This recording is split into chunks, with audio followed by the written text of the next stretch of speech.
बुलाईब मंदिर बाट नवाईब हो ए माई हो। घर ही में माई के बुलाईब मंदिर बाट नवाईब हो। मैया लाली रे चंदन तनवाई विभजन गवाई बिहो।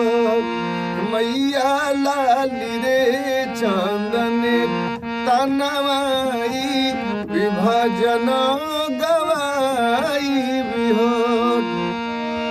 गीत शिवपुरी से लिखवाई राजू से गवाई हो।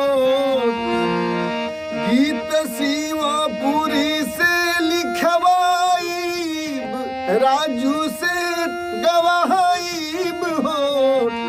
मैया लाली रे चंदन तनवाई विभजन गवाई हो। मैया लाली रे चंदन तनवाई विभजन